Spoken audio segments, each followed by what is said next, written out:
Bonjour, c'est Olivia Ruiz. Je suis très heureuse de vous présenter mon tout premier roman, La commode au tiroir de couleur, à paraître le 3 juin aux éditions J.C. Lattès, et je vais vous en lire quelques extraits. Prologue. On a poussé les meubles et dansé toute la nuit dans un bain de larmes avec papy. Ça nous a fait du bien. Ma fille Nina s'est réveillée, s'y est mise aussi. On avait déjà réussi à lui refiler le virus. Je n'avais pas envie de laisser papy ce midi. Il n'a plus rien, lui, maintenant que ma grand-mère est partie. J'arrive à pied en haut de la butte, haletante, mon sac sous un bras et ma fille endormie dans l'autre. Épuisée par mon chagrin, j'ai soudain la sensation d'être ma grand-mère 80 ans plus tôt, gravissant les Pyrénées. Grelottante, perdue, amputée. Elle de sa terre, moi de sa présence désormais. Tant de gens sont venus saluer sa mémoire. Ni mon grand-père ni moi ne connaissions la moitié de l'assistance. Elle a dû en emporter des secrets dans sa tombe, la canaille. Nous nous sommes sentis encore plus fiers d'avoir occupé les 2 premières places dans son cœur. J'ai mal aux jambes. Le Sacré-Cœur semble encore avoir pris 1 ou 2 étages, comme les soirs où je rentre trop saoule. Je m'arrête. Plus que 6 mètres. Plus qu'à 6 mètres, comme disait la Bouelle.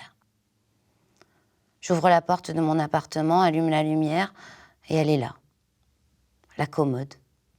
Chez moi, au milieu du salon. Et de la cuisine, d'ailleurs. Elle sera restée magique, même après son départ, ma grand-mère. Cette pensée me fait sourire et pleurer. Puis réaliser. Que vais-je faire de cette foutue commode ? 30 mètres carrés, c'est confortable pour Nina et moi, mais 30 mètres carrés à partager avec la commode, ça va devenir compliqué. Quand l'énigmatique objet de notre convoitise est arrivé dans la maison de ma grand-mère, j'avais 4 ans. Cet événement est si frais dans ma tête que j'ai l'impression qu'il date d'il y a moins d'1 heure. Avec mes cousins, on s'est enfiévrés 1000 fois en tentant de fourrer le nez dans cette commode, attirés comme des aimants à bêtises par l'arc-en-ciel de tiroirs, les petites clés sur chacun d'eux qui suppliaient d'être tournées, le métal doré qui renforçait les angles pour nous les rendre plus inaccessibles encore. Mais à chaque fois, notre mamie a poussé un de ces cris suraigus, radicalement dissuasifs, dont elle seule avait le secret. Et nous avons pris la poudre d'escampette en moins de temps qu'il n'en faut pour cligner des yeux. Ces essais loupés finissaient souvent par de grands conciliabules familiaux durant lesquels notre jeune génération imaginait une mammitologie invraisemblable.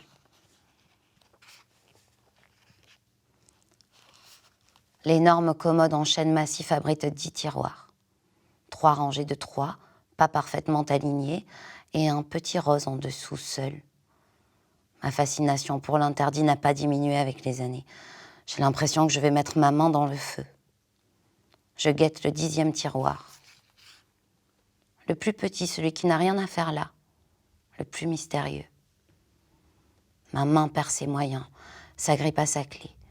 J'ai le vertige de savoir ce que je vais découvrir.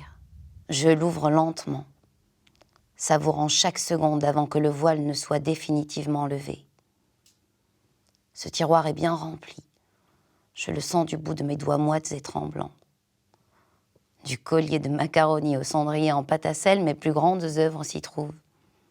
Elle a gardé absolument tout ce que j'ai confectionné pour elle. Un festival d'horreur conservait-elle des trésors. Les souvenirs ressurgissent. Je m'éloigne et fais les 100 pas. Comme si je n'étais pas encore prête à entamer le grand voyage. Le tiroir rose en dira peut-être assez pour le moment. J'en sors une photo de mes cousins et moi devant le mobil-home que louaient Papy et la Bouelle à chaque été, au camping de Narbonne-Plage. Nos sourires coquins et la joie de vivre qui émanent de nos visages rafraîchissent le papier délavé. Nous étions heureux. Dormir tête bêche assise dans le lit des grands-parents avec eux, bien sûr, ne nous posait aucun problème.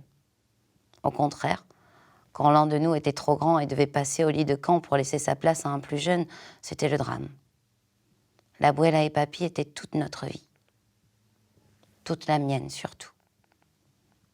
Je me sentais à l'abri auprès d'eux lorsque j'étais enfant. J'espère qu'à mon tour, j'ai réussi à leur procurer cette sensation quand les années les ont fragilisés. L'abuela était le ciment de notre famille. Certains diraient que nous couler tous ensemble dans un bloc de béton au café de Marseillette n'était pas un cadeau à nous faire. L'abuela, de toute façon, si elle a décidé que quelque chose est bon pour toi, tu n'as aucune marge de manœuvre. Autant se faire une raison. Je reluque la commode du coin de l'œil. J'aperçois une enveloppe au fond du tiroir rose. Je reconnais l'écriture appliquée de ma grand-mère. Et s'il y en avait d'autres? Je commence à comprendre. Il va falloir y aller maintenant.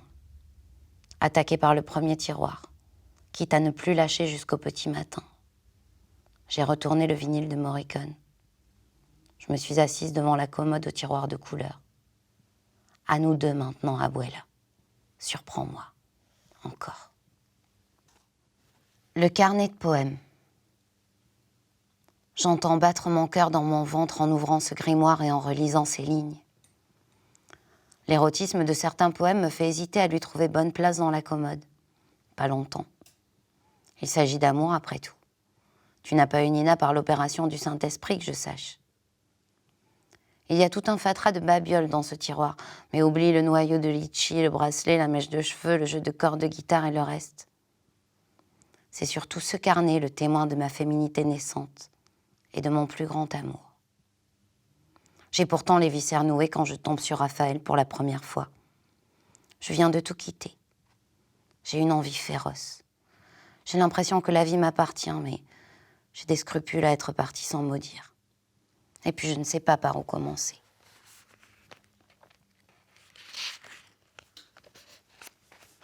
Raphaël apparaît, sortant d'un bistrot.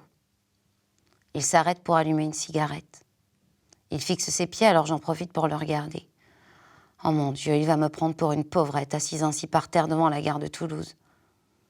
C'est que je suis restée debout pendant tout le trajet de Narbonne jusqu'ici. J'avais pris le billet le moins cher.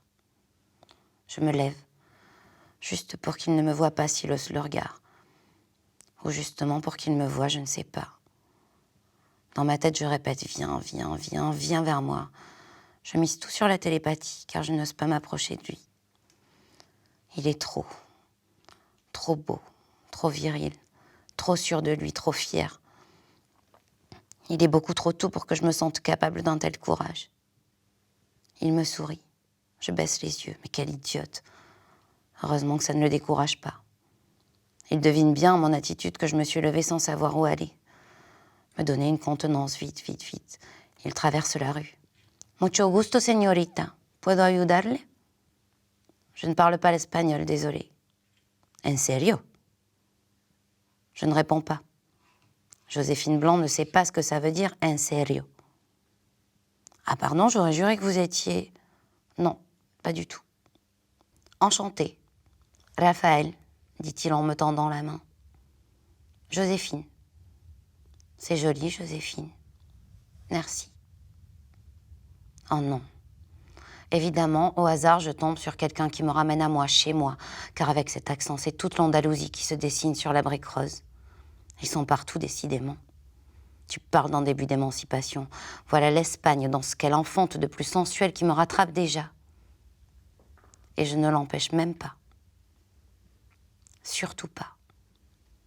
La vie vient d'arriver dans ma vie. C'est la première fois. Toute ma chair hurle mon désir et mon émerveillement. Je suis si troublée que ça doit se voir comme le nez au milieu de la figure. Je me reprends. Je joue le détachement et tente de me souvenir de ce qui fera de moi une vraie Française. Je dois être tout en retenue, un peu prude, un peu mécontente, sinon je ne collerai pas à mon personnage. Mon impulsivité, ma franchise, au placard. De ce côté-là, ça devrait aller tout seul. Après 5 années à étudier chez les Cubénis de Saint-Just, je suis rodée. Recentre-toi, Rita, c'est peut-être un coup du destin. Tranquillo, tranquillo, tranquillo. J'y suis. Lever mes yeux vers lui me coûte plus que de grimper le pic du Moulassem, mais je ne me dégonfle pas. Je vais plonger mon regard dans le sien pour y pêcher son âme, et si elle est trop petite, trop jeune, trop fine, je la remets à l'eau. Ah, idiot, s'il ne me quitte pas des yeux. J'ai le cœur et le ventre qui ont embarqué dans un wagon de montagne russe. Je suis secouée, perdue, ivre d'adrénaline. Enchaîne, enchaîne, enchaîne, ma grande. Impossible. Je suis figée comme la Pietà. Je ne force même pas ma timidité, elle a pris possession de tous mes moyens. Alors ça y est, je suis vraiment devenue une foutue française. Quelle honte. Tu connais Toulouse? Tu veux faire une promenade avec le meilleur guide de la ville, me propose Raphaël. Pourquoi pas? Je ne connais rien ici, je suis narbonnaise, je viens d'arriver. Raphaël marche vite. Avec un sourire tendre, il s'est emparé de ma main pour que je tienne le rythme, sans que j'aie le temps de donner mon accord. J'aime ça aussi. Il est respectueux mais entreprenant. Un bonhomme, quoi. Un vrai. Je crois défaillir chaque fois que je pense à sa peau contre la mienne. J'essaye de me concentrer sur autre chose, mais rien n'y fait. Un vent de fou a pris possession de la ville. Ou alors c'est l'effet de ma main dans la sienne qui déchaîne les éléments. Le vent d'autant nous fait courber l'échine et ralentit notre marche. Il essaie de défaire nos mains entrelacées, même si chacune d'elles lui résiste. À nouveau, regard tendre demandant mon aval sans attendre qu'il arrive.